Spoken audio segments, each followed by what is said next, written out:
क्योंकि परमेश्वर का वचन फिलिपियों 4:4 में कहता है प्रभु में सदा और आनंदित जब मन होता है तो वो चेहरे पे दिखाई देता है। प्रभु का धन्यवाद हो कि प्रभु ने हमें इस आनंद के उत्सव में शामिल किया है। और इसलिए पौलुस दूसरा कुरिन्थियों में कहता है कि प्रभु हमें सदा जय के उत्सव में लिए फिरता है और हमें आनंद देने वाला परमेश्वर है। आमेन। कितने लोग विश्वास करते हैं? मैं एक छोटी सी कहानी बताकर शुरुआत करता हूँ। हम पास्टरों के बारे में थोड़ा सा, तो एक पास्टर जी बहुत अच्छी सेवकाई करते थे और जब उनका जीवन का सफर समाप्त हुआ तो स्वर्ग पहुंचे। लेकिन उस चर्च में एक पायलट भी था, उसका भी जीवन का सफर समाप्त हुआ, वो भी स्वर्ग पहुंचा और स्वर्गदूतों ने बड़ा अच्छा स्वागत किया दोनों का, पास्टर जी का और पायलट का। और पास्टर जी को बोलेंगे कहते पास्टर जी आपने अपने जीवन में बहुत बेहतरीन सेवकाई की है, आपने लोगों को परमेश्वर के समीप लाया है और आप जब प्रचार करते थे लोग घुटनों पे आकर प्रार्थना करते थे। इसलिए हम आपको इनाम देना चाहते हैं, स्वर्ग में विशेष अवार्ड आपके लिए रखा हुआ है। पास्टर बहुत खुश थे, कम से कम मेरी सेवकाई का स्वर्ग में अवार्ड तो है। और स्वर्गदूत लेकर गया और उनको बोला कि ये 2 BHK का घर आपके लिए। पास्टर जी खूब खुश हो गए। देखिए पास्टर जी इसमें एक स्विमिंग पूल भी है। पास्टर जी और खुश हो गए। तो पास्टर जी एक बहुत अच्छी कार भी है आपके लिए। पास्टर जी और खुश हो गए। कहा आपको किसी प्रकार की कमी नहीं होगी, ये 2 BHK घर आपका है। पास्टर जी खुश हो गए। उसके बाद पायलट की बारी आई। बोले पायलट आपको भी हम इनाम देना चाहते हैं कि आपने भी बेहतरीन काम किया है। पास्टर जी और पायलट आगे बढ़े। स्वर्गदूत ने दिखाया एक डुप्लेक्स डबल स्टोरी घर 4 BHK। बोले पायलट ये तुम्हारे लिए है। पायलट बोला वाह मेरे लिए तुम डबल 4 BHK डबल स्टोरी घर। बोले हाँ देखो तुम्हारे लिए 2 स्विमिंग पूल। बोले अच्छा पास्टर जी को एक स्विमिंग पूल, मेरे को 2 स्विमिंग पूल। वो बहुत खुश हो गया। फिर आगे बढ़े। बोले आपको 2 कार देते हैं हम। बोले 2 कार भी? बोले जी हाँ। बोले ये कैसे? पास्टर थोड़ा दुखी हो गए। बोले मैंने इतनी शिद्दत से सेवकाई की, मुझे सब एक और ये पायलट को 2। प्रभु जी ऐसा क्यों? मैंने ऐसा क्या किया? बोले स्वर्गदूत ने कहा पास्टर जी आप बहुत अच्छे पास्टर, आपने लोगों को प्रभु के पास बुलाया, आपके वचन से लोग प्रेरित हुए, आशीषित हुए। लेकिन केवल 80% लोग ही आपके प्रचार से इन्फ्लुएंस हो पाए। लेकिन ये जो पायलट है ना, ये बहुत बेकार पायलट था। ये जब भी प्लेन उड़ाता था 100% लोग घुटनों पे आके प्रार्थना करते थे। 100% लोग घुटनों में आके प्रार्थना करते। कई बार शायद वचन की सेवकाई या प्रार्थना या प्रभु की सेवकाई के द्वारा शायद बहुत सारे लोग परमेश्वर को जानकर पहचान नहीं पाते। ये होता है। और आज मैं कुछ इसी विषय पर बात करना चाहता हूं। जो वचन हमने पढ़ा है वो प्रभु के समीप आने के विषय में और विशेषकर मसीहियों के लिए एक चर्च की महत्वता को बताने का यह प्रयास किया गया। और जब हम इसको पढ़ते हैं तो यहाँ 2 भाग में ये वचन बटा हुआ। और मैं धन्यवाद देता हूँ संजना को बहुत अच्छा संचालन करने के लिए और उसने सचमुच में और विशेषकर जवानों को एक बेहतरीन स्तुति का गीत गाने के लिए। जब इस वचन को आप पढ़ेंगे तो ये 2 भागों में हम इसको समझना चाहते हैं। और मैंने जो टॉपिक रखा है आज का वो है प्रोत्साहित करें, प्रेरित करें और साथ मिले। प्रोत्साहित करें, प्रेरित करें और साथ मिले। जब हम इस 10वें अध्याय के 19 से लेकर 23 पद तक हम पढ़ते हैं तो हमको एक विशेष पृष्ठभूमि के बारे में समझ में आता है। और पृष्ठभूमि ऐसा है कि यह लिखा है इसलिए हे भाइयों जब हमें यीशु के लोहू के द्वारा उस नए और जीवते मार्ग से पवित्र स्थान में प्रवेश करने का हिया हो गया है जो उस उसने पर्दे अर्थात अपने शरीर में से होकर हमारे ये अभिषेक किया है, और इसलिए कि हमारा ऐसा महायाजक है जो परमेश्वर के घर का अधिकारी है। तो आओ हम सच्चे मन और पूरे विश्वास के साथ और विवेक के दोष दूर करने के लिए हृदय का छिड़काव लेकर और देह को शुद्ध जल से धुलवाकर परमेश्वर के समीप जाएं।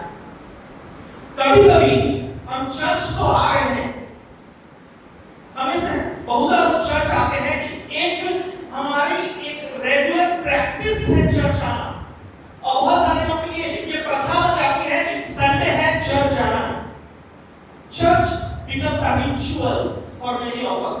एक प्रथा के रूप में चर्च हमारे जीवन में स्थान ले लेता है। लेकिन आज की सुबह मैं आपको बताना चाहता हूँ, ये जो इब्रानी की किताब का लिखने वाला है, बहुधा ये मान्यता है कि इसको पौलुस ने लिखा होगा। ये जरूरी नहीं है पौलुस ने लिखा हो, क्योंकि जब लिटरेरी जो उसकी लिखावट है और अलग-अलग उसके लिटरेचर हम सब पढ़ते हैं, तो इस बात का सबूत भी मिलता है कि इसका लिखने वाला कोई और एक इब्रानी व्यक्ति हो सकता है जो पौलुस के साथी हो और जो पौलुस के साथ सेवकाई करता हो। पर इस बात पर हम नहीं जाएंगे कि किसने लिखा, लेकिन ये जरूरी है कि जो लेखक है वो हमको बता रहा है कि एक ऐसा समय था, हमें इस बात को याद दिला रहा है कि एक ऐसा समय था, एक ऐसा दौर था जब परमेश्वर के मंदिर में आने का हक बहुधा लोगों को नहीं था। मेरे और आप कैसे बैठे जो यहाँ लोग हैं, कॉमन लोग हैं, हम जो गैर यहूदी लोग हैं, हमारा किसी भी प्रकार से हक नहीं बनता था कि हम परमेश्वर के भवन में घुस भी सके या उसकी टेबल में खड़े हो सके, क्योंकि जब हम लेविटिकस की किताब को पढ़ते हैं तो परमेश्वर ने एक व्यवस्था दी थी कि परमेश्वर के मंदिर में प्रवेश करने का हक और केवल हक एक जाति विशेष को था, और वो थे लेवी। जो लेवी थे वही बाकी लोगों के पापों को लेकर या मृत्यु को लेकर या उनके बिहाफ में वो उस मंदिर में प्रवेश कर सकते थे। और उस मंदिर में प्रवेश करने के लिए एक बहुत आसान नहीं था कि आए और मंदिर में घुसने चले गए, जी नहीं, वहां 3 भाग था अगर आप पढ़ेंगे, और हर स्थान में जाने का एक विशेष नियम था, एक विशेष प्रिपरेशन था, एक तैयारी थी जो उस लेवी को करना पड़ता था कि वो परमेश्वर के भवन में जाए। बस यूं ही तैयार हुए, बना लगाए, क्रीम लगाए और चर्च में आ गए, ये नहीं था। एक विशेष तैयारी की आवश्यकता होती थी जब उनको परमेश्वर के मंदिर में प्रवेश करना होता था। और ये तैयारी साधारण नहीं थी, क्योंकि जब आप वचन में पढ़ेंगे तो आपको पता चलेगा कि ये जो लेवी थे, जब भी ये परमेश्वर के उस पवित्र स्थान में जाना चाहते थे, उनके पैरों में जंजीर बांध दिया जाता था और उनको एक घंटी दे दी जाती थी। हर बार जब वो प्रवेश करते थे वो घंटी बजाते थे, और इस बात का संकेत था कि मैं जीवित हूँ और मेरा जीवन तैयार था परमेश्वर के भवन में आने के लिए, और मैं जीवित हूँ। फिर दूसरे स्थान में जाता था, फिर वो घंटी को बजाता था, और लोग जानते थे कि अभी भी जीवित है, क्योंकि इसने अपने जीवन को पवित्र रखा है। और जब पवित्र होली में जाता था, फिर घंटी बजाता था, और लोग जान जाते थे कि इसने अपने जीवन को तैयार किया है, प्रिपेयर किया है, अपने आप को शुद्ध किया है कि वो परमेश्वर के समीप में जा सके। और तब वहां जाकर अपने भेंटों को, लोगों की प्रार्थनाओं को और उनकी पापों की क्षमा और हर बातों को वो रख सकता था। और अगर वो घंटी के बारे नहीं सुनते थे, वो कोशिश करते थे कि जंजीर को खींचने की, और तब अगर उसने को प्रिपरेशन नहीं किया था परमेश्वर के उस भवन में जाने के लिए, तब उसकी लाश उस जगह से बाहर निकल गई। हम दूसरा सैमुएल का अध्ययन कर रहे हैं, दूसरा सैमुएल, और 7वें अध्याय में एक बेहतरीन स्टोरी है। इसकी स्टोरी है जिसने संदूक को छुआ और मर गया।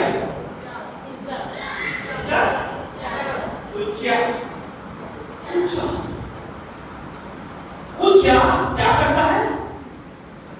संदूक को छूता है। क्यों? क्योंकि उज्जा की तैयारी नहीं थी, उज्जा ने अपने आप को पवित्र नहीं किया।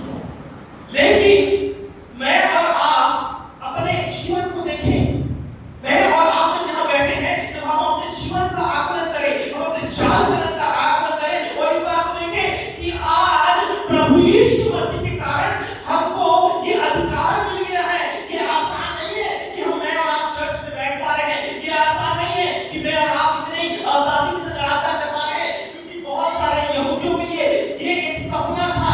लेकिन प्रभु यीशु मसीह का धन्यवाद लिखा है कि उसके कारण जो हमारा महायाजक है, जिसने हमारे पहले अपने आप को बलिदान कर दिया, अपने आप को कुर्बान कर दिया, अपने आप को हमारे लिए दे दिया, ताकि उसके लोग बहाए के जाने के कारण मैं और आप आजादी के साथ परमेश्वर के भवन में आ सकते हैं। हालेलुया।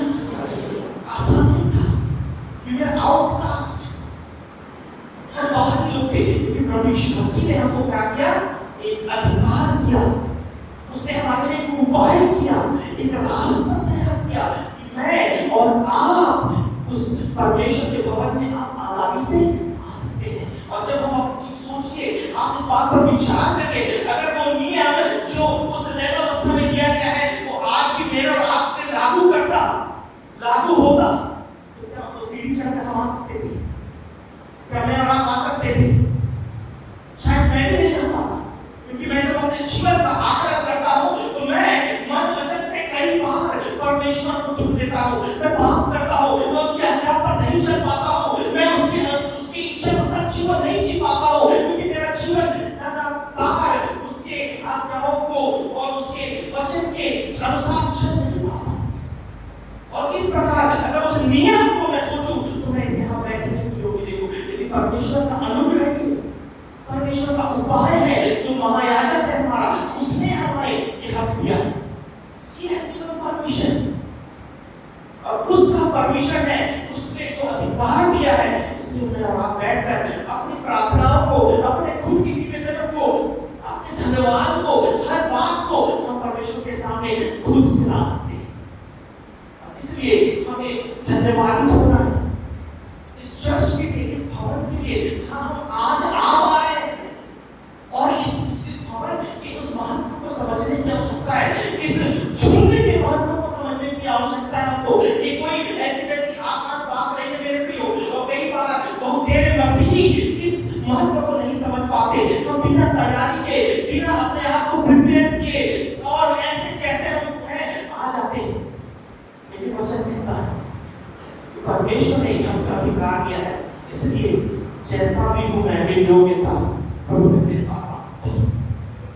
ऐसे परमेश्वर का धन्यवाद देते कि हमारे पापी होने के बावजूद, हमारे कमजोरियों में, हमारी असफलताओं में प्रभु हमें अपने समीप आने का मौका देते हैं और समीप आने का मौका देते हैं।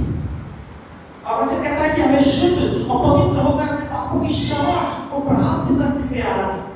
और जब यहाँ पे ये जो वचन लिखा है विशेषकर 22 में, तो आओ सच्चे दोष दूर करने के लिए हृदय का पर छिड़काव लेकर और देह को शुद्ध जल से धुलवाकर परमेश्वर के समीप जाए। आओ हम अपनी आशा के अधिकार को दृढ़ता से थामे रखें, क्योंकि जिसने प्रतिज्ञा की वो सच्चा है। ये बात विशेषकर बपतिस्मा के महत्व को बताना है कि हमें कैसे आना है। जब हम आ रहे हैं तो हमें अपने विवेक का दोष दूर करके हृदय पर छिड़काव लेकर और देह को शुद्ध जल से धुलवाकर आना है। एक बपतिस्मा का वर्णन यहाँ है। और जब बपतिस्मा की बात आती है तो मैं थोड़ा सा समय लेकर कुछ बातों को बताना चाहता हूँ, क्योंकि बहुत समय पहले त्रैमासिक के समय एक विशेष पत्र आया था हमारे यहाँ, और वो था कि आजकल एक इन्फ्लुएंस जो इस संसार में हम लोग देख रहे हैं, डूब का बपतिस्मा के ऊपर बहुत ज्यादा लोग इन्फ्लुएंस देते हैं और कहते हैं कि जो डूबेगा उसी का उद्धार है, उसके अलावा कोई बपतिस्मा नहीं है ना। और कुछ शायद पत्र भी लोग जमा बच्चे, विशेषकर कि पेरेंट्स भी लेटर लेके कि हमारा बच्चों को डुबाओगे क्या, तभी बपतिस्मा होगा, नहीं डुबाओगे तो शायद स्वर्ग में निकलेगा जगह। लेकिन लेकिन थोड़ा सा मिसकंसेप्शन को यहाँ मैं दूर करना चाहता हूँ कि बपतिस्मा जो है यहाँ पे क्या कह रहा है, विवेक का दोष दूर करने के लिए हृदय का छिड़काव लेकर और देह को शुद्ध जल से धुलवाकर परमेश्वर के समीप आना। पानी का जो इस्तेमाल है इट्स सिंबॉलिक, अगर आप लिटरली उसको लेना चाहेंगे, कुछ लोग बोलते हैं नहीं प्रभु यीशु मसीह क्यों हुआ था, जबकि बैप्टिज्म का जो लिटरली जो मीनिंग होता है वो इमर्स है ना, लेकिन ग्रीक में इट कैन बी बैप्टाइजो का मतलब होता है टू कम आउट और टू कम अप। तो आप नदी के नीचे हैं और वहां से माना है और आप उस नदी से ऊपर भी आ सकते हैं, उसका अर्थ ये भी हो सकता है ग्रीक में, और उसका अर्थ इमर्जन में हो सकता है, लेकिन उस बात पर मैं जाना नहीं चाहता हूं। लेकिन जब हम बपतिस्मा की बात करते हैं तो बाइबल में करीब 4-5 बपतिस्मे के बारे में बताया गया है। एक है मूसा का बपतिस्मा जो पहला कुरिन्थियों 10:1 और 3 में आप देखेंगे, यूहन्ना का बपतिस्मा जो यूहन्ना ने दिया मार्कुस 1 और 4, और यीशु मसीह को बपतिस्मा दिया गया मत्ती 3:13 और 17। मत्ती 3:13 और 17 को मेरे साथ निकाल के पढ़िए जोर से जल्दी से।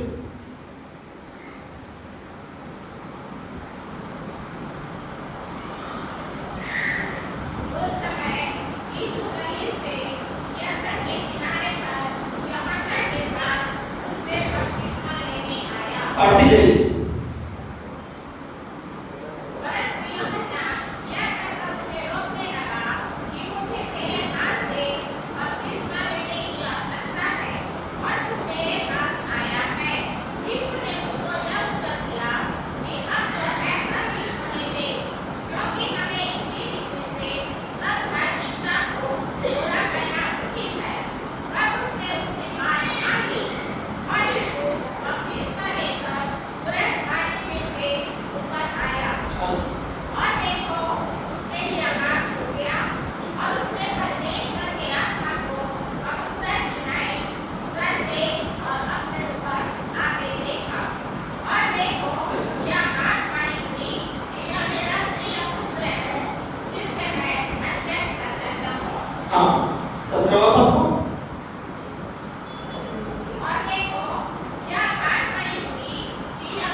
एक वचन जो मैं आपको यहाँ दिखाना चाहता हूँ,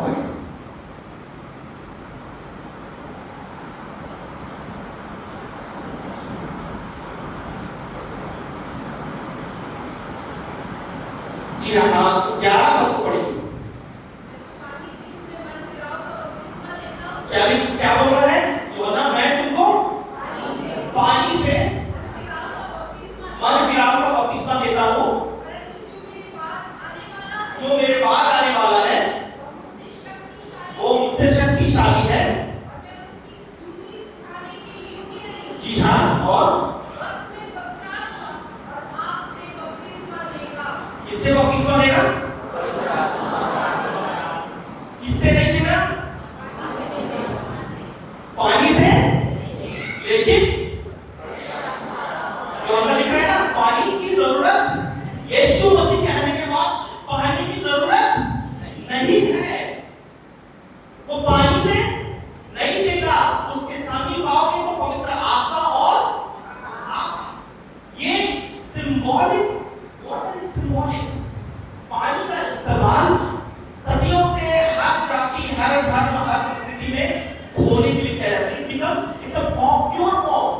किसी को कोई भी चीज शुद्ध करना है तो पानी का उपयोग, चाहे आप डुबा के करिए, चाहे छिड़क के करिए, चाहे पानी उंडेल के करिए, आप किसी चीज को शुद्ध कर सकते हैं पानी के द्वारा। तो जो भी आपको ये इंसिस्ट करता है डूबोगे तभी तुम्हारा उद्धार है, वो भ्रमित कर रहा है। वचन कहीं भी नहीं कहता, क्योंकि जब मूसा का बपतिस्मा था उसमें लोगों को क्या हुआ? छिड़काव हुआ, अब वो शुद्ध हुए। जब मेरोनाइट के लोग है ना, तो मेरोनाइट चर्च आज से 500 साल वर्ष पूर्व में जो पहला बपतिस्मा हुआ था वो एक घर के अंदर हुआ था, जहाँ पे जो पहले कॉर्नाड ग्रेबल और फेलिक्स मार्क्स, कॉर्नाड ग्रेबल ने फेलिक्स मार्क्स को कहा कि मुझे बपतिस्मा दे, क्योंकि उस समय में बच्चों का बपतिस्मा होता था, शिशुओं का। और ये जो लोग थे इन्होंने कहा कि शिशुओं का बपतिस्मा वचन आधारित नहीं है, क्योंकि वचन कहता है विश्वासों का बपतिस्मा, जो विश्वास करे उसका उद्धार होगा, अंगीकार करने की आवश्यकता थी। और उस कारण से उन्होंने इस प्रथा को तोड़ा जो कैथोलिक रोमन कैथोलिक चर्चेस में था, और उन्होंने अडल्ट प्रैक्टिस विश्वासियों के बपतिस्मा का आविष्कार किया, उसको आरंभ किया, और उन्होंने एक दूसरे को बपतिस्मा दिया जल के द्वारा, नदी में नहीं गए, लेकिन एक दूसरे को घर के अंदर बपतिस्मा दिया, और वहां से विश्वासियों का बपतिस्मा आरंभ हुआ। अगर इतिहास पढ़े तो विश्वासियों का बपतिस्मा आज से 500 साल पूर्व मेनोनाइट लोगों के द्वारा आरंभ हुआ है, इससे पहले विश्वासियों का बपतिस्मा नहीं था। तो विश्वास करिए कि 500 साल से अब तक मेनोनाइट लोग इस संसार में 103 देशों में फैल चुके हैं। तो अगर छिड़काव लेने से परमेश्वर उद्धार नहीं करता तो शायद आज 103 देशों में हमारे चर्चेस नहीं होते। खैर, मैं इस बात को बोलना चाहता था क्योंकि थोड़ा सा ये एक हमारे जवानों की भ्रामक बातें होती हैं, तो विश्वास मत करिए। विश्वास मन से होता है, पानी से नहीं होता, ठीक है। विवेक के दोष को दूर करने की आवश्यकता है। और मेरा जो विषय है उस पर मैं आना चाहता हूं कि कलीसिया का उद्देश्य, जब हमें परमेश्वर ने एक कलीसिया के रूप में स्थापित किया है, जब परमेश्वर ने हमें अधिकार दे दिया है कि हम उसके समीप आ सकते हैं, उसके करीब आ सकते हैं, तो ये हमारे लिए बहुत जरूरी है। और ये जानना बहुत जरूरी है कि कलीसिया लोगों के बारे में है, कलीसिया लोगों के साथ है और लोगों के बीच में है। ये इंडिविजुअल नहीं हो सकता, कलीसिया एकाकी नहीं हो सकती, इंडिविजुअल या व्यक्तिगत नहीं होता है। कलीसिया का अर्थ होता है लोग। और इसलिए 50 से अधिक बार आप वचन में इस बात को पढ़ेंगे कि एक दूसरे से प्रेम करो। वचन कहता है यूहन्ना 13 और 24 में एक दूसरे को स्वीकार करो। रोमियो 15 और 7 में एक दूसरे के साथ मेल रखो। मरकुस 9:50 में एक दूसरे के लिए प्रार्थना करो। वचन लगातार एक दूसरे के बारे में बात कर रहा है। They not talking about individual कि तुम अकेले प्रार्थना करो। आप इस बात को भी आपने सोचा कि परमेश्वर ने 12 चेले क्यों चुनी? अरे एक से तो काम जाता है, परमेश्वर ने सोचे था परमेश्वर से अकेले भी काम कर सकता था, लेकिन उसने क्या चुना? 12 लोगों को चुना। और वो 12 लोग मिलकर प्रभु की सेवकाई करते थे। प्रभु का यीशु मसीह उनके साथ सेवकाई करते थे, अकेले नहीं करते थे। He was serving together। और यही 12 लोग जब प्रेरितों के काम में आएंगे तो आपको पता चलेगा कि ये 12 लोगों ने क्या किया? लोगों को अपने साथ मिलाने लगा। Church is about community.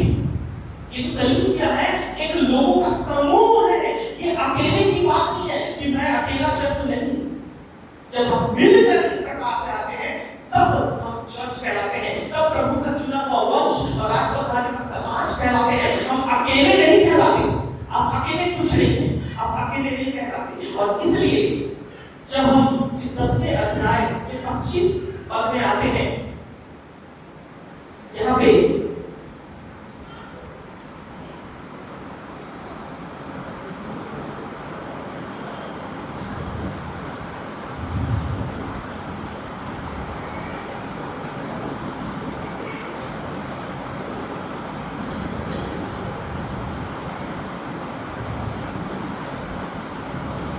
जब हम यहाँ 24 पद में आते हैं, चल आओ हम अपनी आशा के अधिकार को दृढ़ता से थामे रहे, क्योंकि जिसने प्रतिज्ञा की है वह सच्चा है, और प्रेम और भले कामों में उकसाने के लिए एक दूसरे की चिंता करो। क्या कह रहा है? क्योंकि अब हमको प्रभु ने क्या कर दिया है? अधिकार दे दिया है, उसके भवन में आने का, उसके समीप आने का, उसने एक रास्ता खोल दिया है, उसके बारे में एक नियम बना दिया है, और हम बड़ी आसानी के साथ परमेश्वर के करीब आ सकते हैं। तो क्या कह रहा है कि पहली बात क्या करना है? किस बात की चिंता करो? हमें चिंतन करना है। चिंता मतलब फिक्र करने की आवश्यकता नहीं है। चिंता जो वर्ड यहाँ यूज हुआ है, इसका मतलब ये नहीं कि फिक्र करो, ये परेशान हो, नहीं। चिंता का जो शब्द है वो है मिलकर इसके बारे में विचार करो और प्लान करो।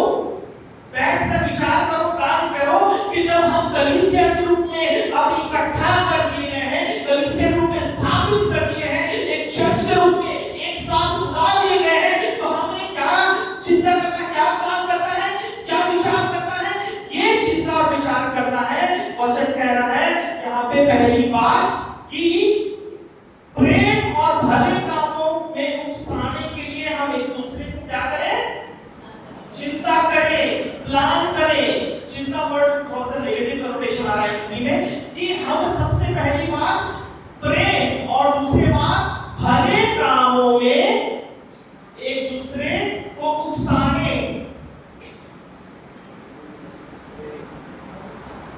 क्या करने के लिए? उकसाने। उकसाना भी क्या है, एक नेगेटिव। किसकी उकसाते हैं लोग?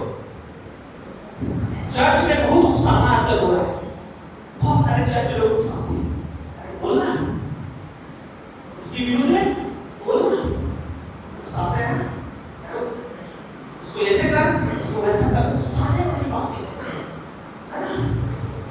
उकसाते चर्च के अंदर लोग उकसाने दूसरे को क्या करने के लिए, एक दूसरे से नफरत करने के लिए, एक दूसरे को बदला करने के लिए, एक दूसरे को पद से हटाने के लिए, दूसरे को पद में लाने के लिए, दूसरे का नुकसान करने के लिए, दूसरे को गिराने के लिए, दूसरे को कमजोर करने के लिए, दूसरे को निराश करने के लिए, दूसरे को हताश करने के लिए। और वचन क्या कह रहा है यहाँ पे, कह रहा है कि कलीसिया के रूप में आप जब एक साथ आए हो तो क्या विचार और क्या काम करना है कि मैं और आप एक दूसरे से प्रेम कैसे कर सकते हैं। How can we love each other, हम कैसे प्रेम में आगे बढ़ सकते हैं, हम कैसे प्रेम में एक दूसरे के साथ एकता में बंधे रह सकते हैं। जब एमडब्ल्यूसी का पीस संडे हुआ था बिल्कुल से, और जब वर्ल्ड संडे हुआ था तो टॉपिक था करेज टू लव, है ना। और बापू जी ने भी संदेश दिया था, मैं उस संडे को नहीं था, लेकिन करेज टू लव, ये प्रेम करने का साहस की बात करता है वचन। प्रेम करना कोई आसान नहीं है, और ये कह रहा है कि सबसे पहली योजना जो कलीसिया को बनाने की आवश्यकता है वो है कि मैं और आप एक दूसरे से प्रेम कैसे करें। क्योंकि सबसे बड़ी कमी आज जो कलीसिया के अंदर देखी जा रही है कि वो है आपसी प्रेम। मैं और आप एक दूसरे से प्रेम करने का साहस नहीं कर पा रहे हैं। हमारे बीच में कितने गड़े हैं, कितने नफरत है। पड़ोसी मेरा ईसाई है, उससे मैं प्रेम नहीं कर पा रहा हूँ, उसका घर अच्छा बन रहा है, उससे प्रेम नहीं कर पा रहा हूँ, उसके बच्चे प्रगति कर रहे हैं, उससे प्रेम नहीं कर पा रहा हूँ। कई बार हम प्रेम में एक दूसरे से इतने दूर हैं और हम नहीं जानते। परमेश्वर कह रहा है कि सबसे पहली बात we have to learn to love each other, उसमें प्रेम करना सीखने की आवश्यकता है। और प्रेम क्या है, प्रेम क्या है, और प्रेम इसमें नहीं कि हमने उससे प्रेम किया, और प्रेम इसमें है कि उसने हमसे प्रेम किया, उसने हमसे प्रेम किया, इसलिए हमें प्रेम करने की आवश्यकता है। और वचन कह रहा है कि एक दूसरे से प्रेम करने का विचार करें कि मैं और कलीसिया हम कैसे प्रेम दिखा सकते हैं, हम कैसे प्रेम कर सकते हैं। अभी मैं कल रात को मैं चेंबूरी, एक कलीसिया हमारी केदार मिशन ट्रस्ट जो तमिलनाडु, अगर 22 से 40 किलोमीटर आप जाएंगे तो वहाँ ये चर्च स्थापित है। 25 एक चर्च यूनिट्स है, और करीब पिछले 10 सालों से हम वहाँ एक दूसरे के साथ काम कर रहे हैं। और ये जो मंडली है इनका एक प्रोजेक्ट है, उनका प्रोजेक्ट है पीस एंड हार्मनी का काम वो करते हैं। एक ब्लॉक है अन्नामलाई, अन्नामलाई ब्लॉक में कल्याणपुरम डिस्ट्रिक्ट के अंदर अन्नामलाई ब्लॉक है, और वहाँ के 5 विलेज में काम करते हैं। और इस विलेज में कौन रहता है, इस विलेज में लगभग 1000 से ज्यादा दलित लोग रहते हैं, दलित आदिवासी।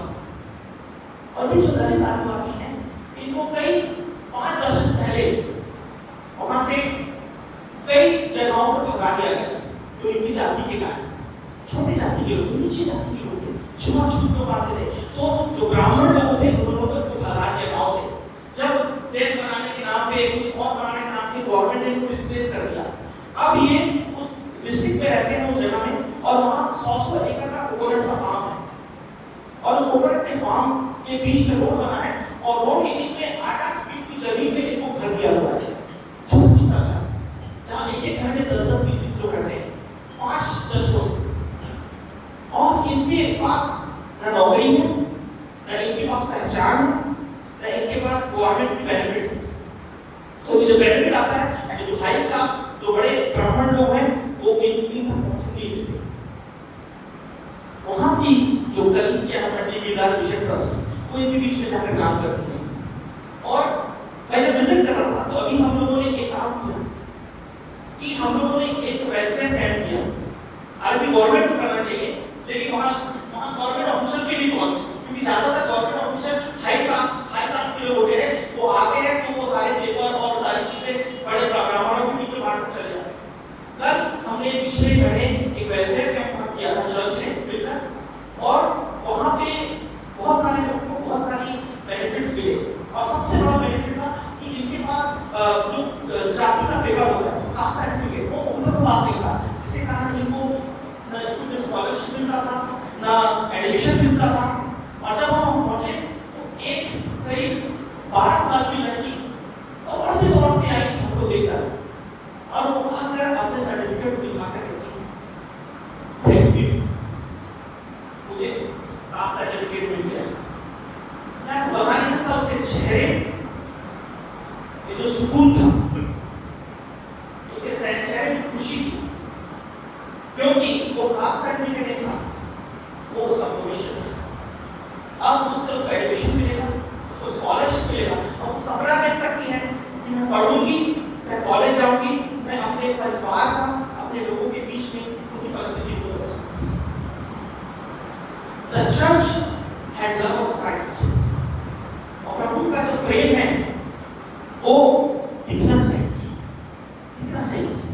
Do we have courage to love? जो हमारे आसपास हो गए, Do we have plan to love?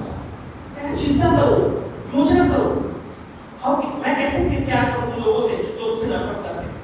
मैं कैसे अपने प्रेम को प्रदर्शित करूं उन लोगों के साथ जो शायद मुझे नफरत करें। और आज विशेषकर जब बहुत 80% ऐसे लोग हैं जो ईसाइयों पर नफरत भरे नजरों से देख रहे हैं।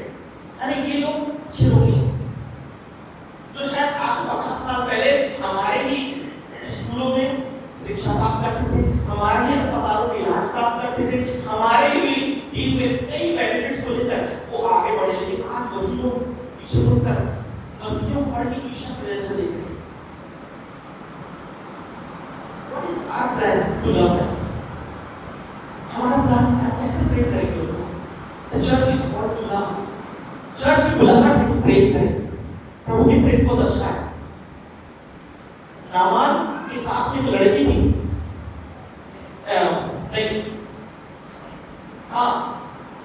नामान घोड़े के साथ में एक बहुत लड़की,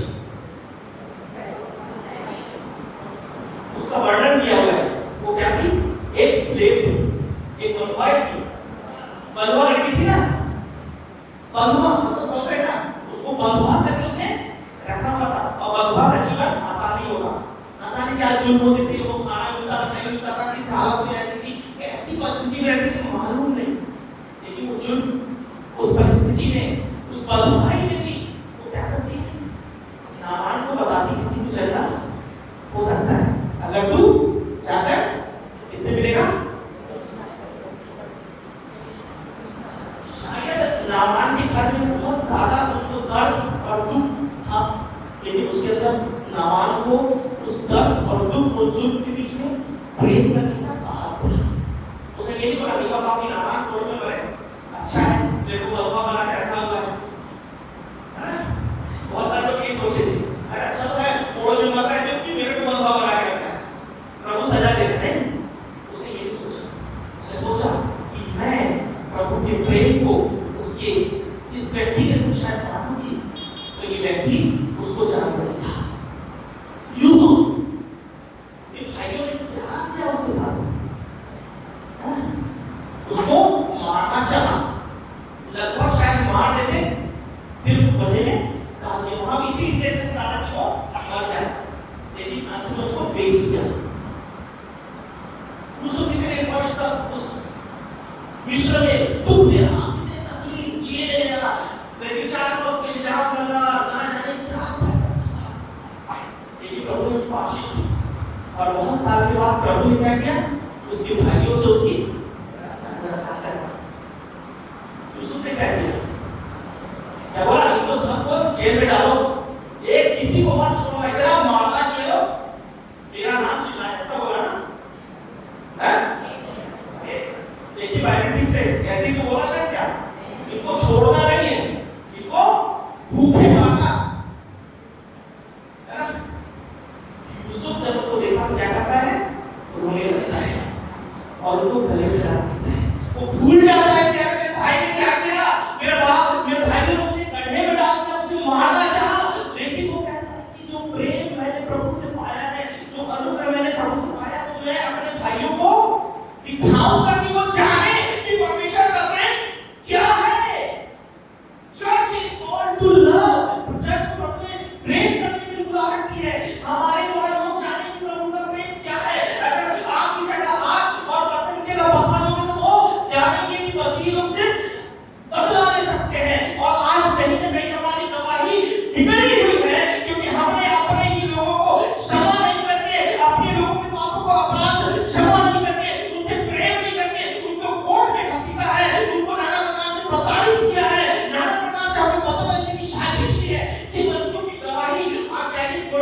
मेरी मंडली, you are called to love.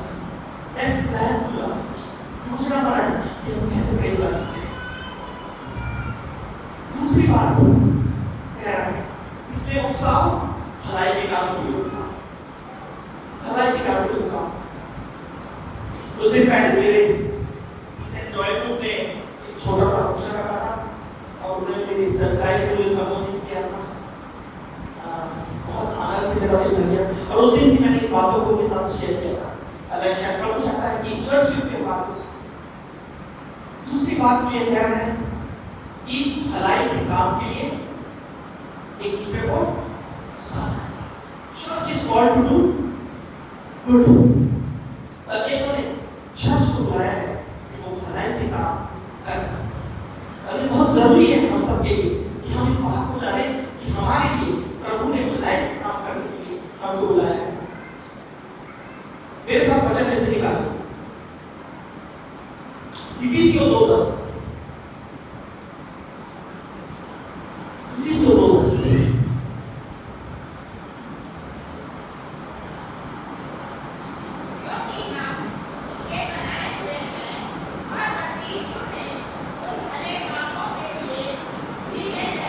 जी हाँ, किसने सृजे गए हैं? किसने सृजे गए हैं? The purpose of the creation, हमारे बनाने का उद्देश्य क्या है? क्या करने के लिए? जोर से बोलिए।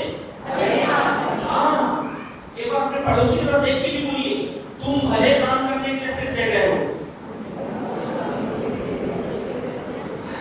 थोड़ा कठिन लग रहा है, कहीं तो बोल देंगे।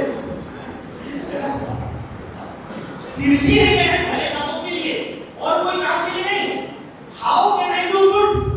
परमेश्वर कह रहा है कि हम भले काम करने के लिए सृजे गए हैं। Our creation is that हम लोग भलाई करते जाए, चाहे कोई कुछ भी करे, चाहे वो हमारी जमीनों को हड़प ले, चाहे हमारे ऊपर कोर्ट केस कर दे, चाहे हमें किसी प्रकार से प्रताड़ित करे, चाहे हमारे ऊपर वो हमला करे, चाहे प्रोसिक्यूशन करे, चाहे पुलिस का केस करे, चाहे कोड़े मारे, चाहे जेल में डाल दे। मेरा सृजन इसलिए हुआ है कि मैं दूसरों को भलाई के द्वारा परमेश्वर के प्रेम को दिखाऊं। We are created to do good work। भलाई के काम के लिए सृजे गए हैं और इसलिए गलातियों की किताब में क्या लिखा है? गलातियों 6 में लिखा है, इसलिए आओ भलाई करने में हम क्या हो? थके नहीं। Don't get tired। हम भलाई करने में थके नहीं। परमेश्वर कह रहा है कि भले कामों को करने में हमें थकना नहीं है। We are called to do good work। हमें परमेश्वर ने भले कामों को करने के लिए बुलाया है। मत्ती 5:16 में लिखा है कि जब हमारे भले कामों को लोग देखेंगे तो वो किसको जानेंगे? कोई पढ़िए जोर से, मत्ती 5:6।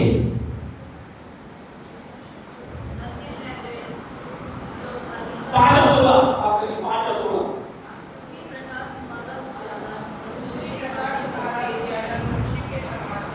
जी हाँ,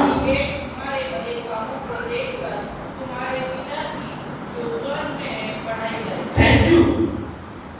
भले कामों को देखकर किसकी बड़ाई होगी? किसकी बड़ाई होगी? स्वर्ग में।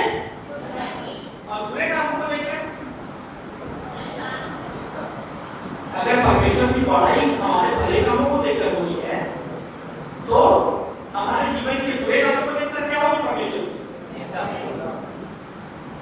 कभी कभी उल्टा पढ़ने की आवश्यकता है। हम लोग सीधा पढ़ के बहुत खुश हो जाते हैं, लेकिन अगर आपके जीवन में बुरा काम कर रहे हैं, आप अगर किसी के ऊपर बेईमानी कर रहे हैं, अगर आप धोखा कर रहे हैं, अगर आप किसी पर जुल्म कर रहे हैं, किसी के जीवन में आपके कारण दुख और परेशानी आ रहा है, अगर आप दबे और कुचलों के ऊपर आप अधिकार जमा के उनके जमीनों को या उनके ऊपर आप प्रताड़ना ला रहे हैं, हिंसा कर रहे हैं, हरासमेंट कर रहे हैं, तो लोग क्या बोलेंगे? अरे ये तो मसीही लोग का पापा कौन है? Who is your father? कौन है क्या पापा? बायोलॉजिकल पापा को नहीं जानेंगे क्योंकि सुशांत ना वो लोग क्रिश्चियन के नाम से जान चुके हैं। जहां आप काम करते हैं लोग ज्यादातर आपके फादर को नहीं बोल रहे हैं, ईसाई लोग ऐसे ही। क्या ये तस्वीर आप देना चाहते हैं? तुम्हारे भले कामों को जब लोग देखेंगे तो तुम्हारे पिता की लेकिन नहीं देखेंगे तो बुराई करेंगे। So if you are ignored, अगर आप बुरे कामों को करने में लगे हुए हैं तो आपके जीवन से क्या है? परमेश्वर को बुराई करना। Very simple. इसलिए परमेश्वर चाहता है कि हम भलाई के कामों को करने में लगे रहें। और इसीलिए याकूब 4:17 में बहुत कठोर बात लिखी है। याकूब क्या लिखा उसने? क्या लिख दिया उसने? इसलिए जो कोई भलाई करना जानता है और नहीं करता, क्या है? जोर से बोलिए ना चर्च। बोल नहीं पा रहे, आवाज नहीं निकल रही। भलाई करना नहीं जानता, जानता है और नहीं करता तो क्या है? सब जानते हैं ना, भलाई करना सब कुछ मालूम है, लेकिन अगर नहीं करते हो तो तुम्हारे लिए क्या करना जाएगा? झूठ बोलना, व्यभिचार। बहुत सारे लोग बहुत झूठ नहीं बोलता। अरे भाई, तुम भलाई भी नहीं कर पा रहे हो, तुम्हारे जीवन से भलाई हो नहीं पा रही है, दूसरे तुम्हारे जीवन से दुखी है, क्योंकि तुम अपने जीवन के द्वारा शायद दूसरों के लिए अच्छा नहीं कर पाए। आजकल लोग इसलिए ज्यादा खुश हैं कि दूसरों के जीवन में तरक्की नहीं हो रही है। हम लोग की जो स्टोरी है वो आजकल कौन सी ज्यादा है? दूसरे के घर में क्या बिगाड़ हुआ उसको ज्यादा खुश है लोग। और थोड़ा सा सबको बता रहे बात तो उसकी बेटी भाग गई, अरे मजा आ गया, अच्छा हुआ। दिस इज हाँ, ये सच बात है। जब दूसरे के घर में बिगाड़ है उसको लेकर हम ज्यादा आनंदित हैं कि दूसरे के घर में सुधार है, और ये बहुत जरूरी है हमारे लिए। और ये चर्च के लिए परमेश्वर चाहता है कि भलाई करने वाले एक कलीसिया, एक मंडली अपने जीवन से भलाई की कोशिश करे। क्यों? क्योंकि हमारी भलाई परमेश्वर हमारा पिता है, उसकी गवाही है, उसकी बड़ाई है, उसकी प्रशंसा है। तो हमारा जीवन उसकी प्रशंसा के लिए है, तो हमारे काम के द्वारा उसकी प्रशंसा, और वो काम भलाई के है, और नहीं है तो हमारे लिए पाप किया जाएगा। बहुत छोटी सी स्टोरी थी। एक व्यक्ति था, एक रेस्टोरेंट चलाता था, और अचानक से उसके रेस्टोरेंट में एक बच्चा आया और उसने क्या किया, वहां से एक ब्रेड को चुराया और भाग गया। तो भागने लगा तो उसको लोग पकड़ लिए, उसको ब्रेड चुराते हुए देखे तो उसको पकड़ के मारने लगे लोग, तो चोर है, चोरी करता है। तो होटल वाला आया और उसने छुड़ाया, उसने कहा मत मारो, उस बच्चे को लेकर आया। बेटा क्या हुआ? तो मैं बहुत भूखा हूँ और मेरी माँ जो घर में है वो भी बहुत भूखी और बीमार है, और मैं ये ब्रेड उसके लिए लेके जा रहा था वो कुछ खा सके। उसको बहुत तरस आता है, वो उस बच्चे को एक ब्रेड देता है और एक बोतल में दूध देता है। बोलता है ये जाओ, बोलता है तुम्हारी माँ बीमार है, दवाई है तुम्हारे पास? नहीं। उसको लेकर जाता है और उसके लिए दवाई खरीदता है, और बच्चे को दवाई, ब्रेड और दूध देता है, चला जाता है। बच्चा चला जाता है, बहुत खुश था, उसको देखता है, थैंक यू बोलता है। बहुत साल के बाद ये जो बच्चा है ये बड़ा हो जाता है, और ये जो मालिक है ये बूढ़ा हो जाता है, और एक दिन जब काम कर रहा होता है अचानक काम करते हुए अपने होटल में बेहोश हो जाता है। जब इसको लेकर जाया जाता है डॉक्टर के पास तो वहाँ पता चलता है कि ये जो व्यक्ति है इसके हार्ट में बहुत ज़्यादा प्रॉब्लम है, और उसको ठीक करने के लिए बहुत सारे पैसे लगने वाले हैं। इसका होटल बहुत अच्छा चल रहा था, इसकी बेटी उसके साथ काम करती थी, उसको संभालने की कोशिश कर रही थी, और उसकी बेटी बड़ी परेशान हो जाती है कि मैं कैसे कैसे अपने बाप का इलाज कराऊंगी, कैसे अपने पिता का इलाज कराऊंगी। लेकिन वो निराश नहीं होती है, और डॉक्टर कहती है डॉक्टर आप इलाज करिए, पैसे कहीं से भी इंतजाम करूंगी, मैं होटल बेचकर पैसा ले जाऊंगी। वो जाती है और ग्राहक बोलने लगती है कि मैं कैसे भी अपने होटल को बेचूं, अपने पिता की जिंदगी बचाऊं। जब वापस आती है तो डॉक्टर्स बोलते हैं कि अरे आपके पिता को ऑपरेशन थिएटर में ले गए हैं, उस ऑपरेशन पर बड़ा सरप्राइज रहती है, ऑपरेशन कैसे? हाँ हो रहा है, चिंता मत करो, बैठ जाओ। जब ऑपरेशन हो जाता है उसके पिता बिल्कुल ठीक होकर बाहर निकलते हैं, बहुत खुश होती है वो बेटी, और सब उसको ले जाते हैं, वो हेलीकॉप्टर पर बाहर रहता है। और जब हवा खत्म होता है और आखिरी नर्स बोलती है आपका डिस्चार्ज पेपर बनाना है, ये लड़की डर जाती है, घबरा जाती है, उठिए डिस्चार्ज पेपर, पता नहीं कितने लाख का बिल होगा, नर्स को, नर्स कितने काम का बिल है, मेरे पास पैसे थे लेकिन मुझे बताइए, मैं 2 दिन में इंतजाम करके आपका पैसे लेके मैं अपने बाप को ले जाऊँ। नर्स बोलती है नहीं, आपका सारा बिल पे हो गया। जी हाँ, सारा बिल पे हो गया। अरे किसने किया, कौन है वो? बोलती हमको नहीं मालूम, लेकिन ये रिसिप्ट आपके लिए छोड़ा है, ये रिसिप्ट आपके लिए छोड़ा है। जब वो रिसिप्ट को देखती है तो उसमें लिखा था paid by 1 milk and 1 bread, एक दूध की बोतल और एक डबल रोटी के द्वारा सब कुछ पे कर दिया गया। ये वही लड़का था जिसे उस आदमी ने वो दूध और डबल रोटी और दवाइयां दी थी कि वो अपनी मां की जान बचा सके। आज वो डॉक्टर बन गया था। जब उसने उस व्यक्ति को देखा पहचान, और उसने सब कुछ खुद के द्वारा अपने हमारे भलाई का काम एक रिपल जब आप भलाई करेंगे वो बढ़कर न जाने कितनों आशीष करेगा। चर्च इस चर्च भलाई के लिए बनाया गया है। चर्च भलाई के कामों को प्लान करते हुए बनाया गया है। आर्मी प्लानिंग हम जब आते हैं एक साथ आइए तो भलाई के काम करें कि हमारे जीवन की भलाई के द्वारा हमारे पिता की गवाही। इस बैठने हम यहाँ बैठे बहुत अच्छी बात है। चर्च हम आते हैं, आराधना करते हैं, स्तुति करते हैं, दिस इज एक्सीलेंट। यू आप सब मुबारक के योग्य हैं, आप सब धन्यवाद के योग्य हैं। लेकिन इसके अलावा क्या हम लोगों को प्रेम कैसे करें, इसकी योजना हमारे पास है।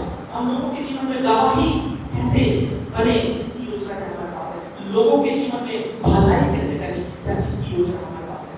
परमेश्वर ने चर्च को इसलिए बनाया है कि हम सब एक साथ मिलकर उसकी प्रेम को बांटने वाले, उसकी सेवा को करने वाले बन सके। तीसरी बात यहाँ पे कह रहा है 25 में, और एक दूसरे के साथ इकट्ठा होना न छोड़े जैसे कि जिन लोगों की रीति है, और एक दूसरे को समझाते रहे, और जो उस दिन को निकट आते देखो, क्यों तो और भी अधिक एक दूसरे के साथ इकट्ठा होना न छोड़े।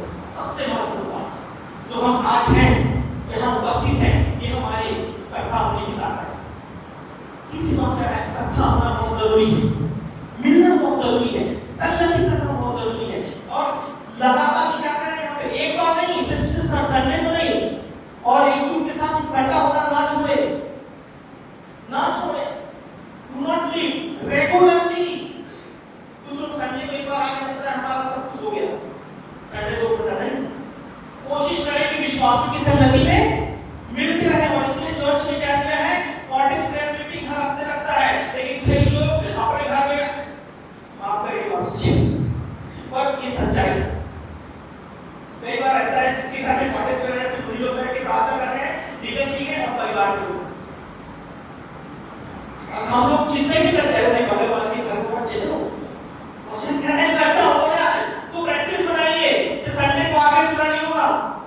इकट्ठा क्यों होना है, एक दूसरे को एनकरेज करने के लिए, उत्साहित करने के लिए। चाहे इस चर्च के रूप में हम लोग यहाँ पे शायद 100 लोग बैठे हैं, यहाँ एक दूसरे को उत्साहित नहीं कर पाएंगे, लेकिन छोटे-छोटे समूहों में इसलिए बांटा गया है कि हम जब इकट्ठे हो तो एक दूसरे को क्या करें, एनकरेज करें, एक दूसरे को उत्साहित करें, एक दूसरे को मजबूत करें। न जाने हमारे आसपास में कौन किस परिस्थिति में है, शायद कोई मानसिक रूप से डिस्टर्ब है और स्ट्रगल कर रहा है, आर्थिक रूप से स्ट्रगल कर रहा है, कोई नाना प्रकार से स्ट्रगल कर रहा है, कोई पाप में कमजोर होता जा रहा है, अपनी आत्मा में कमजोर होता जा रहा है। और इसलिए वचन कहता है जब इकट्ठे हो और मिलकर प्रार्थना करो, एक दूसरे को वचन में सामर्थ्य बनाओ, एक दूसरे को वचन में और मजबूत करो, ताकि हम सब क्या हो जाए, परमेश्वर में आगे बढ़ते जाए। कॉटेज प्रेयर का एक महत्व है। ये चर्च को क्योंकि पास्टर विशाल को अच्छा लगता है इसलिए कॉटेज प्रेयर नहीं चला रहे हो, क्योंकि चर्च को मालूम है कि इसका महत्व क्या है, कि हम छोटे समूहों में आकर एक दूसरे को क्या कर सकते हैं, एक दूसरे की देखभाल कर सकते हैं, एक दूसरे के बारे में और सुन सकते हैं। आप कोशिश करिए, जब आप वो प्रार्थना कर लेते हैं, शायद आप कोशिश करिए, पूछे भाई सब अच्छा चल रहा है घर में, बाल बच्चे ठीक है, पढ़ाई लिखाई ठीक है, कोई चिंता तो नहीं है, कोई परेशानी तो नहीं है, आपस में शेयर करिए। अगर आप प्रेम के काम को पढ़ेंगे तो यही बात होती थी जब लोग इकट्ठा होते थे, लोग अपनी चिंता को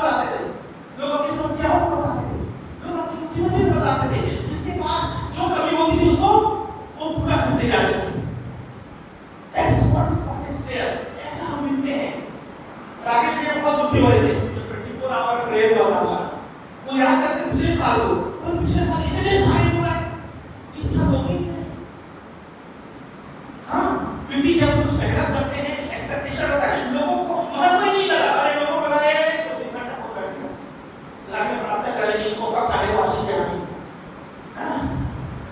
और क्यों? क्योंकि चर्च का साथ में आना जरूरी है। हम लोग कोयला लगे रहते हैं ना, कितने लोग सीढ़ी चलाए, सब लोग सीढ़ी चलाए ना। अभी ठंड आ रहा है, मैं कैरेंट को बोल रहा था जब ठंड आएगी तो हमारे प्रदूषण बढ़ जाएगा, तो वो बोली नहीं हम लोग केन्या में भी कोयला जलाते हैं, तो मैं बोला तब ठीक है ना। तो कोयला जब जल रहा है, साथ में जब धधकाता है वो एकदम लाल दिखता है ना, उसमें से एक कोयला निकाल कर बाहर करनी कैसा हो जाएगा? तुरंत काला हो जाता है ना। संगति से बाहर हुए आप ठंडा हो गए, संगति से बाहर में आप ठंडे और काले पड़ जाते हैं। इसीलिए संगति में आना जरूरी है। पास्टर जी ने अभी अनाउंस किया है कौन किस क्षेत्र का डीकन है और कौन किस क्षेत्र का पंचायत मेंबर को किस बात जिम्मेदारी दे दी गई। संगति से अलग होना नहीं है, इकट्ठा होना जरूरी है, ताकि हम उस कोयले के समान धधकते रहें, हमारे अंदर आग बनी रहे, पवित्र आत्मा का अभिषेक बना रहे, पवित्र आत्मा की सामर्थ हमारे अंदर बनी रहे, और हम पाप में ना जाए। अकेले रहोगे तो शैतान आपको पकड़ लेगा जल्दी जल्दी, और पाप की बातें आपके जीवन में आ जाएगी, और परमेश्वर से आप दूर दूर दूर दूर होते चले जाएंगे। लेकिन आप जब संगति में आएंगे, लोगों के साथ मिलेंगे, विश्वासियों की सभा में बैठेंगे, परमेश्वर आपको मजबूत करेगा,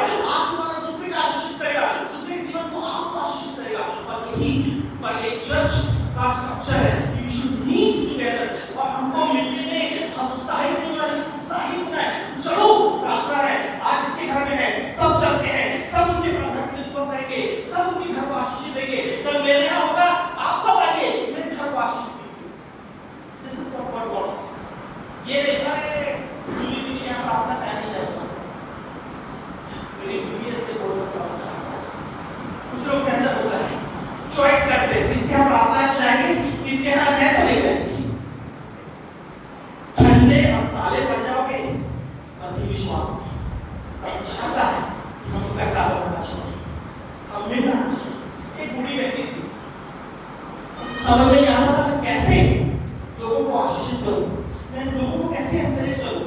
चल का हाथ पैर नहीं चलता, सभाओं में नहीं जाता, उसके मन में एक ख्याल है, वो बहुत सुंदर बयान है यहाँ बजा दिया। तो एक दिन सुनाया है, उसने कहा कि प्रभु ने मुझे वरदान दिया है कि मैं पियानो बजा सकती हूँ। उसने एक लेटर लिखा पास्टर जी को, उसने कहा पास्टर जी, अगर हमारी मंडली में अगर कोई भी व्यक्ति किसी दिन बहुत निराश है, बहुत हताश है या बहुत खुश है, जैसी भी परिस्थिति में है, और उसके मन में ऐसा लगता है कि मुझे ये गाना सुनना है, तो ये मेरे को फोन करेंगे और मैं फोन में उनके लिए क्या करूंगी, पियानो हो जाओ।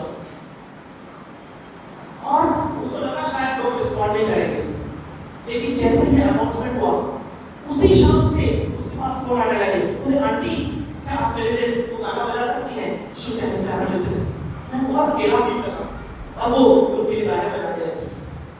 फिर कोई फोन करता है, अरे आंटी मेरे लिए प्लीज वो यीशु पर भरोसा रखना, वो बजा दीजिए ना, मेरे थोड़ा सा श्वास में कमी आई।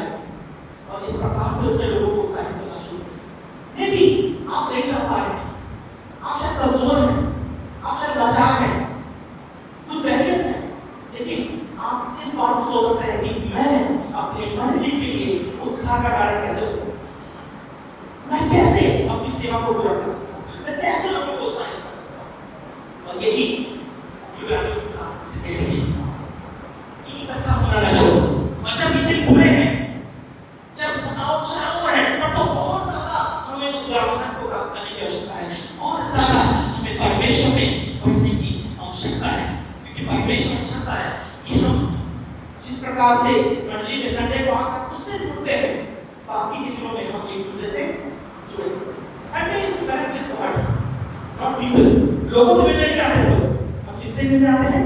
परमेश्वर से। और जब परमेश्वर से हम संडे को मिल लेते हैं, सारे अनुग्रह और आशीष और जितनी आवश्यकताएं हमारे आत्मिक जीवन को प्राप्त कर लेते हैं, बाकी के दिनों में उसको बांटने की आवश्यकता है।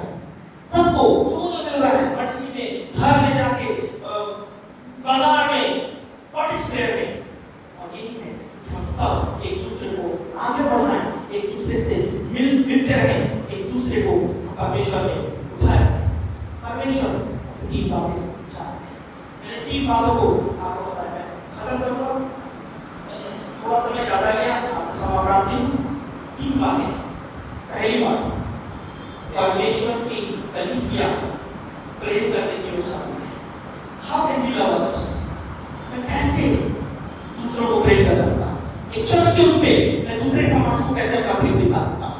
उन लोगों को जो प्रेम को नहीं पहचानते, नहीं जानते, उन तक जो प्रभु यीशु मसीह को नहीं जानते, उन तक प्रभु यीशु मसीह का प्रेम कैसे दिखा सकता हूँ? दूसरा, भलाई के काम। हम सिरजे गए हैं भले कामों को करने, हम बनाए गए हैं भले कामों को करने, क्योंकि हमारे भले काम हमारे पापा, हमारे परमेश्वर पिता की गवाही है, उसके नाम की बड़ाई है, उसके नाम की प्रशंसा है, उसके नाम की स्तुति है, स्वर्ग में होती है। और तीसरी बात कि हम एक दूसरे के साथ मिलना ना छोड़ें और एक दूसरे को उत्साहित करते रहें, एक दूसरे को उत्साहित करते रहें, एक दूसरे के साथ मिलना ना छोड़ें। परमेश्वर इन 3 बातों के साथ हमें आशीष देना चाहता है। ये 3 महत्वपूर्ण बातें परमेश्वर हमें बताना चाहता है। एक 2008 की घटना है कि एक मंडी थी, एक चर्च जो उनका टूट गया था, वो उसको रिवाइव करना चाहते थे, वो उसको फिर से बनाना चाहते थे।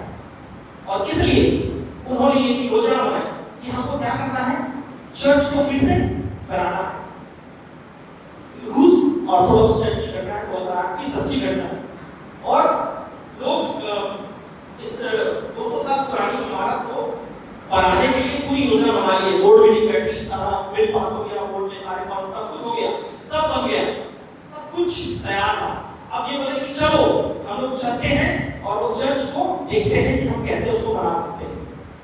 जब ये सब लोग जांच करने के लिए चर्च बिल्डिंग जो टूटी फूटी थी वहां पहुंचे तो वहां वो बिल्डिंग नहीं, बिल्डिंग गायब।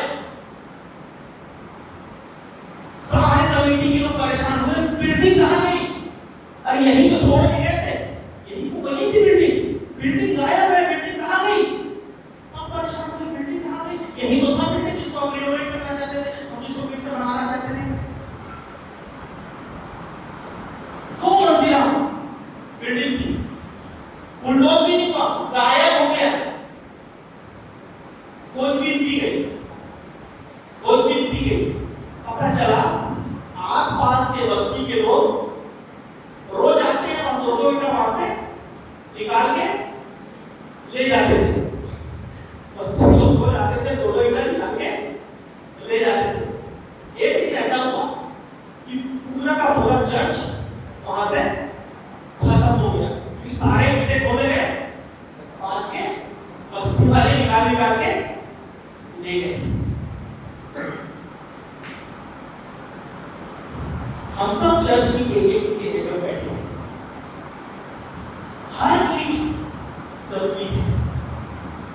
एक भी मिला तो ये इमारत क्या हो जाएगी?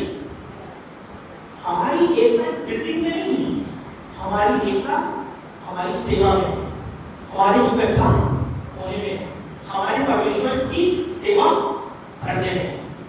हमें से हर एक विश्वासी जब इस बात का प्रण लेता है कि हम दूसरों को प्रेम करेंगे, हम भलाई के काम करेंगे, जब हम एक दूसरे के साथ इकट्ठा होंगे, तब हमारी ये मंडी क्या होती जाएगी? मजबूत होती जाएगी। अगर एक भी आदमी वो सोचता है कि मैं नहीं जाऊंगा प्रार्थना मीटिंग, मैं नहीं जाऊंगा यहाँ दुआ करने, तो मैं इस काम को नहीं करूंगा, तो वो बिल्डिंग क्या होती जाएगी? एक समय ऐसा जाएगा कि वहां से बिल्डिंगें रह जाएंगी, चर्च समाप्त हो जाएगा। आप अपने आप को ये ना समझते कि मेरा क्या महत्व है इस मंदिर में। मैं आपको बताना चाहता हूँ, आप इस हर एक विश्वासी का एक प्रेशियस स्टोन है, एक महत्वपूर्ण चीज है। आपकी आवश्यकता है चर्च, आपके बिना चर्च अधूरा है।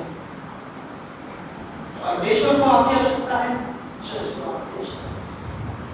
आइए हम सब इस बात के लिए प्रण करें कि हम सब मिलकर इस मंडली को जिसमें प्रभु ने हमें दिया है, इसे मजबूत हो और इस योग्य बनाइए कि हमारी शोभा लोगों के सामने प्रकट हो, हमारे परमेश्वर पिता की गवाही हमारे चर्च के द्वारा प्रकट हो और लोग समझने के द्वारा परमेश्वर की प्रशंसा, उसकी बड़ाई और उसका धन्यवाद करेंगे।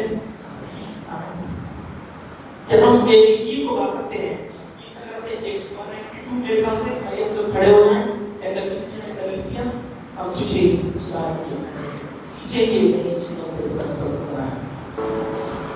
एंडलुसिया हम तुझे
बड़ी नम्रता के साथ आपकी पवित्र हुजूरी में हम सब डरते और कांपते हुए आते हैं प्यारे प्रभु जी।